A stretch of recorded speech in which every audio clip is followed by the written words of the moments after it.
সেই যোগের সময় যোগ একবারে হারিয়ে গেলে আর কখনো পাওয়া যায় না। সেই যোগের সময় প্রতিদিন গঙ্গা স্নান করে করজোড়ে বলতেন, হে দয়াল হরি, আর কতদিন এই নদী আর নবদ্বীপ শূন্য থাকবে? দয়া করে করুণা করে তুমি অবতীর্ণ হও। তিনি কে গো? তিনি আর কেউ নন, শান্তিপুরের বাগলা গ্রামের অদ্বৈত আচার্য। এই অদ্বৈত আচার্য প্রতিদিন ব্রহ্ম মুহূর্তে সুরধনী গঙ্গায় স্নান করে তিনি করজোড়ে দাঁড়াতেন। তিনটি তুলসী পত্র, নয়নের জল আর ভক্তি চন্দন মিশ্রিত করে সুরধনী গঙ্গায় ভাসিয়ে ভক্তি। তবে দয়াল হরি, এইবার তুমি কৃপা করে অবতীর্ণ হও, করুণার অবতারে কৃপা করে তুমি অবতীর্ণ হও। ভক্তমঙ্গলী ভক্তিমতী মায়ের। তাই আমার প্রভু বলেছিলেন, অদ্বৈত তুমি চিন্তা করো না, যেদিন থেকে তোমার প্রেরিত তুলসী পত্রের পূজানুভূতি ঘটেছে, অর্থাৎ যেদিন তুমি দেখবে তোমার এই অর্পিত করা তুলসী পত্র স্রোতের বিপরীতে বয়ে চলেছে, সেই দিন তুমি জানবে আমার আসার সময় হয়ে গেছে। আর বেশি দেরি নেই, আমি আসছি। বাবা, যেদিন তুলসী পত্রের পূজানুভূতি ঘটেছিল, অর্থাৎ স্রোতের বিপরীতে যখন বয়ে গিয়েছিল, বৃদ্ধ অদ্বৈত আচার্য অনেক আনন্দিত হয়েছিলেন, হর্ষিত হয়েছিলেন। তিনি বুঝতে পেরেছিলেন প্রথম যে আর বেশিদিন এমন ভাবে থাকতে হবে না। কলিযুগ পাবন অবতরী, কলির জীবের পাপ তাপ দূর করতে তিনি নদিয়ায় আসছেন। বাবা, সকাল সন্ধ্যা কৃষ্ণ নাম হরিনাম, আমার গোবিন্দের গুণগান করে যে জায়গা এমন মধুর হয়ে গেছে, আমার গৌর হরিণী সেই স্থানে আসতে পারেন না। তাই তিনি নদিয়ার মাঝে এলেন। নদিয়ায় এসে প্রেম, বিশ্বাস আর সকল ভক্তদের মাঝে অর্জন করলেন। সবার কাছে কৃষ্ণ নাম মিলিয়ে তিনি গৌর হরি। আজ সেই গৌর হরি হলেন। গৌর হরি কি করছেন না, আমার কলিযুগ পাবন অবতরী। অবতরী কেন বললেন? অবতার কেন নয়? কেননা আমার ভগবান যুগে যুগে যুগাবতার হয়ে এসেছেন। বরাহ অবতার, গুরুময় অবতার, বামন অবতার, মীন অবতার, নরসিংহ অবতার, এইভাবে আমার গৌর হরির 10 অবতার পার হয়ে গেছে। এবার তো অবতার নয়, এবার হলেন অবতরী। পতিতে পাবন গৌর হরি কলির জীবের পাপ তাপ তরাইতে নদিয়ার মাঝে হলেন অবতরী। তাই সেই গৌর হরি আজ সারা রজনী কীর্তন করে চুরাশি আনলে নাই ভোর নিশ্চিতে অলস দেহে প্রাণে প্রিয় ভক্ত গৌরী দাসের ক্রোড়ে তিনি ঢলে পড়লেন। মহাজন এক পাশে দাঁড়িয়ে কলম দিলেন, অলসিয়া বসো আমার গোড়া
বাহু করে নৃত্য করে আজ শ্রীবাসের আঙ্গিনায় আমার গৌর হরি তিনি আর দাঁড়িয়ে থাকতে পারছেন।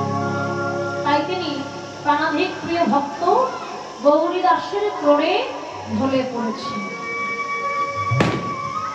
আজ অঙ্গ অলস হয়ে গেছে, তিনি আর দাঁড়াতে পারছেন না, দুই বাহু তুলে হরিগুণ গান করতে পারছেন না।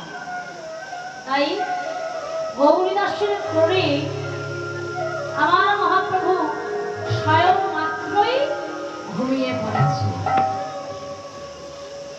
আজ গৌর হরির অঙ্গ শোভার কথা কি বলবো, মহাজন তার প্রথম পদে তিনি আস্বাদন করিয়েছেন। আজ সত্যি আছে যে গোড়া চাঁদ ও শয়ন মন্দির, গৌর হরি আজ শয়ন মন্দিরে তিনি শয়ন করেছেন গোড়া চাঁদ। গৌর হরিকে চাঁদের সঙ্গে তুলনা করেছেন। দেখো আমরা আকাশে একটা চাঁদ দেখি, বলুন তো সে চাঁদের গায়ে কত কলঙ্কের দাগ থাকে। আচ্ছা, আমাদের গৌর হরির অঙ্গে কোনো কলঙ্কের দাগ আছে না? বলছে না। একবার যদি এই কলির জগতের জীব হা গৌর বলে তার চরণে গিয়ে পড়ে, যদি সেই কলির জীবের কোনো কলঙ্ক থাকে, এই গৌর চাঁদ তার সব কলঙ্ক ধুয়ে মুছে তাকে উজ্জ্বল করে দেয়। আকাশের চাঁদে কলঙ্ক আছে, কিন্তু আমার গৌর চাঁদের মধ্যে কোনো কলঙ্ক নেই। তাই মহাজন বললেন কি কহব সেনা শোভা কহবে না যায়। গৌর হরি যখন ঘুমিয়েছেন, গৌর হরির অঙ্গ শোভা দর্শন করে ভক্তগণ সবাই মনে মনে ভাবছে যে আজ গৌর অঙ্গ শোভার কথা আমি কাকে জানাই, এমন গৌর অঙ্গ শোভা বিধাতা পুরুষ কেমন করে সৃষ্টি করলেন। আমার মনে হয় জগতের যা কিছু রূপ সৌন্দর্য যেটাই সুন্দর সেটাই আমার গৌর হরির মধ্যে বর্তমান। মহাজন গৌর হরির সেই ভাব মাধুর্য মন্ডিত বদন একপাশে দাঁড়িয়ে দর্শন করছেন, আর মনে মনে ভাবছেন এত রূপ দিয়ে যদি বিধাতা পুরুষ এই জগতে পাঠালেন, কেন জগতে দেবকে ছেড়ে দিলেন? তিনি তো তার হৃদয়ের মন্দিরে বসে এই অপরূপ রূপের মানুষটার রূপ আস্বাদন করতে পারতেন। কি মায়েরা, বিধাতা পুরুষ এত সুন্দর গৌর রূপ সৃষ্টি করেছেন, সৃজন করেছেন, এমন রূপের মানুষটাকে তিনি তৈরি করে জগতের মধ্যে নিয়ে দিলেন কেন? তিনি তো হৃদয় মন্দিরে বসে এ রূপ তিনি নিজে আস্বাদন করতে পারতেন। মহাজন বললেন যদি না গৌর হরি কলির জীবের তরে কলি যদি অবতীর্ণ হতেন, তাহলে কলির জীব উদ্ধার পেত না। কলির জীবের মুক্তির একমাত্র সহজ উপায় আনলেন আমার গৌর হরি হরিয়ায়। কেননা তিনি জানলেন সত্য ত্রেতা দাপর তিন যুগের মানুষের মতো এই কলির মানুষের ধৈর্য ক্ষমতা শক্তি কিছুই নেই। আমায়রা কলির জীব এদের অন্তর্গত প্রাণ স্বল্প আয়ু। তাই আমার গৌর হরি বললেন হে কলির জীব, তোমরা হস্তে করো গৃহকর্ম, মুখে বলো হরি, অনায়াসে ভব সিন্ধু হয়ে যাবে পারি। তাই বলছে হরি ভজনের কোনো সময় নেই, সাধারণ ভজনের কোনো সময় নেই। তোমরা যখন যেমন করে থাকো একবার প্রথমে হরি বলো, তাহলে এই ভব সিন্ধু পার হয়ে যাবে। হস্তে করো গৃহকর্ম, মুখে বলো হরি, অনায়াসে ভব সিন্ধু হয়ে যাবে। পারি, তাই আমার গৌর হরি কলির জীবের জন্য সহজ সরল পথ আনলেন। কি আনলেন? সত্যযুগ তারপর 3 রূপের নাম ছিল, প্রেম ছিল না। তাই আমার গৌর হরি, আমার গৌর হরি কলির জীবের জন্য কৃষ্ণ নামের সঙ্গে তিনি প্রেম আনিলেন। হরি নামের সঙ্গে প্রেম আনিল।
কলির জীবের জন্য কলির জীবের দ্বারে দ্বারে গিয়ে শুধালেন, হে কলির জীব, আর কতদিন এই সংসার মায়ায় মত্ত থাকবে? মায়া রূপ পায় সে মাথারি, আর কতদিন এমন করে দিনপাত করবে? যাকে তুমি আপন ভাবছো সে তো আপন নয়। তুমি বলছো আমার সংসার, আমার সংসার, এই সংসারে আমার পুত্র, আমার স্ত্রী, আমার কন্যা, আমার মাতা, আমার পিতা, আমার আত্মীয় স্বজন, আমার বন্ধু বান্ধব, আমার বলতে যা কিছু আছে সব, কিন্তু একবারও ভাবলে না আসল আমার আমিটা কি, আমার নিজের বলতে কি? তুমি যাকে আপন ভাবছো সে তো আপন নয়। এ জগতে কেউ কারো নয়। আমরা যে সংসারে মত্ত, মহামায়া মায়ায় মত্ত হয়ে, আমরা সংসারে মত্ত হয়ে সকলে আমার আমার করছি, কিন্তু মায়েরা এ জগতে কেউ তো কারো নয়। দিন ফুরালে, স্বার্থ ফুরালে সবাই ছেড়ে চলে যাবে, কিন্তু একজন তিনি কখনো ছেড়ে যাবেন না। তিনি কি? জগৎ পিতা, যাকে আমরা জননী যখনই কথা দিয়েছিলাম, মায়েরা ভালো করে শুনবেন, যখন জননী যখনই ছিলাম কথা দিয়েছিলাম, ও দয়া ভবে গিয়ে তোমার গুণগান করব, তোমার ভজন সাধন করব, কিন্তু আমরা ভবে এসে এত আপনজনকে পেলাম, আসল আপনজনকে দিয়ে আসা কথাটাই ভুলে গেলাম। ভুলে গেলাম কৃষ্ণ নামের কথা।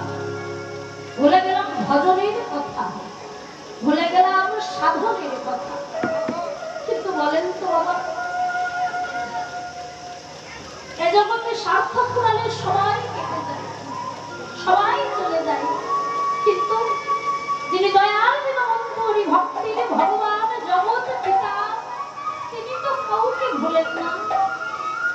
আচ্ছা, একটা সন্তান যখন ভূমিষ্ঠ হবে, আমার প্রভু তার চিন্তা করে পাঠান, কেননা সে ভবে গিয়ে হঠাৎ করে এ জগতের বস্তু আহার করতে পারবেন না।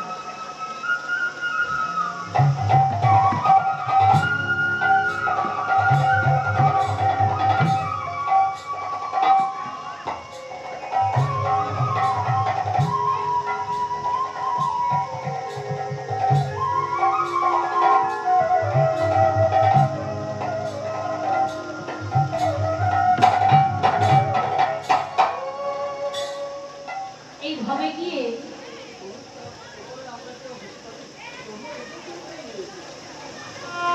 ভবের মাঝারি একটা সন্তান জন্ম নিয়ে সে কি আহার করবে, সে চিন্তাও দয়াল হরি করে পাঠান। একটা সন্তান ভূমিষ্ঠ হওয়ার ঠিক আগের মুহূর্তে আমার দয়াল হরি তার মাতৃস্তনে স্তনদুগ্ধ ভরিয়ে দেন। কিন্তু আমরা অকৃতজ্ঞ জীব ভবে এসে কি করি, যখন বড় হয়ে সংসারী হই তখন স্ত্রী পুত্র কামিনী কাঞ্চন হয়ে ভক্ত হয়ে আমরা ভগবানের জন্য কোনো সময় পাই না। তাই বলছি, ওরে মন, আর কতদিন মায়ার মানুষকে নিদ্রা যাবে, এবার তো যাবো, এ জগতে কেউ তো কারণ নয়। তাই বলছি, কেউ তো কারণ নয়, জানি প্রভু দয়া মিছে নয় হবে সংসার, দিন যাবে সবই তো আমার আপন।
Hey!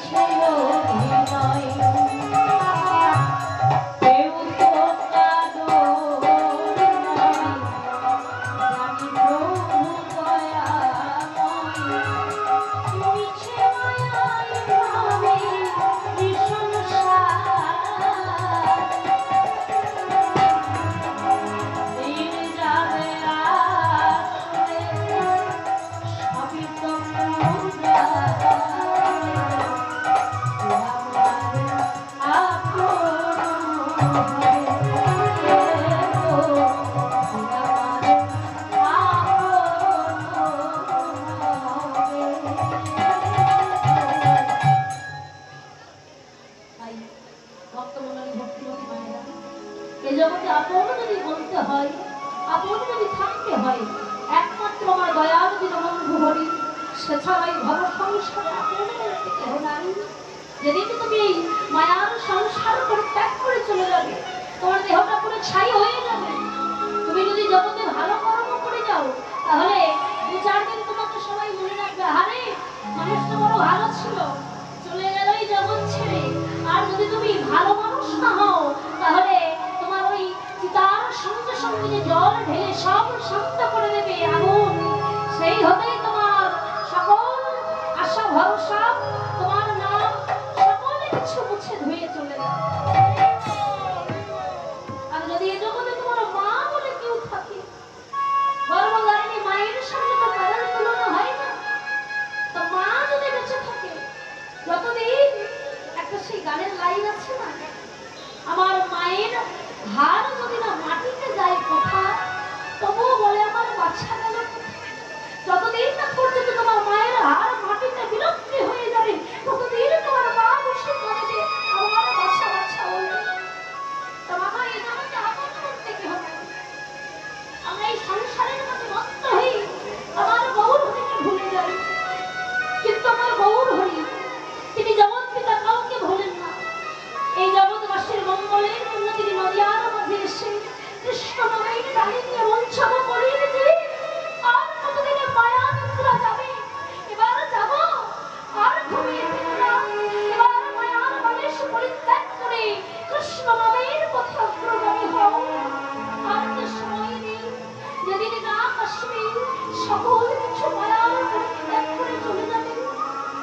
আজ গৌর হরি সারা রজনী কীর্তন করে যখন ঘুমিয়ে পড়েছিল গৌরীদাসের করে, গৌরীদাসকে, গৌর হরির আরেকটি ভক্ত ছিল না বাবা? যদি বলি গৌরীদাসের করে কেন তিনি ঘুমিয়ে পড়লেন? মহাজন বললেন, সেই তো গৌরীদাস। গৌরীদাসকে না বৃন্দাবনের সুবল সখা। ভগবান যখন শ্রীকৃষ্ণচন্দ্র তিনি বৃন্দাবনে লীলা করতেন, তিনি যখন বৃন্দাবনে লীলা করতেন, যখন এই সখা সুবলের বদন দেখতেন, অমনি রাধা বদন মনে পড়ে যেত। তার সেই সুবল কলিযুগে হয়েছে গৌরীদাস। তাই আমার গৌর হরি আর কোন ভক্তের কোলে শয়ন করলেন না, একেবারে গৌরীদাসের গ্রহে শয়ন মাত্রই ঘুমিয়ে পড়েছেন। আর গৌরীদাস গৌর হরির সেই ভাব মাধুর্য কম্পিত বদন দর্শন করে বলছে, আমার মনে হয় মেঘের বিজুরি কিবা ছানিয়া যতনে, মেঘের বিজুরি, বিজুরি মানে বিদ্যুৎ, বিদ্যুৎ আপনারা দেখেছেন কয়েক মুহূর্তের মধ্যে এই পৃথিবীতে এসে জগৎটাকে আলোকিত করে কয়েক মুহূর্তের মধ্যে আমার বিলীন হয়ে যায়, তাই না? মেঘের বিজুরি। তাই মহাজন শ্রীকলমে কলম দিলেন, ওই না মেঘের বিজুরি কিবা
মহাজন এক পাশে দাঁড়িয়ে তিনি বললেন, অতি অপরূপ সাজো বিচিত্র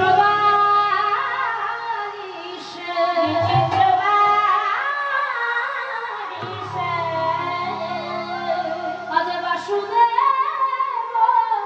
ঘোষে দেখে মনের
जागी जाके जाओ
গৌর কথা স্মরণ করলাম। এবার বৃন্দাবনে যাব, সবাই আমরা বৃন্দাবন লীলা আস্বাদন করবো। তবে নতুন করে তো বৃন্দাবনে যাওয়ার কিছু নেই না, কেননা যেখানে আপনাদের মতো সাধুগুরু বৈষ্ণবের আগমন, সেই স্থান তো কখনই বৃন্দাবন হয়ে গেছে। যেখানে হরিনাম সংকীর্তন, সেই স্থান কি আর বৃন্দাবন না হয়ে পারে? যেখানে আমার প্রভুর নিত্য আরতি হয়, সেই স্থানটি বৃন্দাবন না হয়ে পারে? আমি তো সবাই বৃন্দাবনেই আছি, তবে এই বৃন্দাবনে এই অন্তরকে নিয়ে প্রবেশ করবো। এতক্ষণ তো আমরা নদিয়ায় ছিলাম, নদিয়া থেকে আমরা নবদ্বীপ ধাম পরিত্যাগ করে বৃন্দাবন ধামে যাব। তার জন্য একটা ছোট্ট করে বৃন্দাবনের ভজন আস্বাদন করবো। সেই ভজনের মাধ্যমে আমাদের এই মন পাখিটাকে নিয়ে বৃন্দাবনে যাব।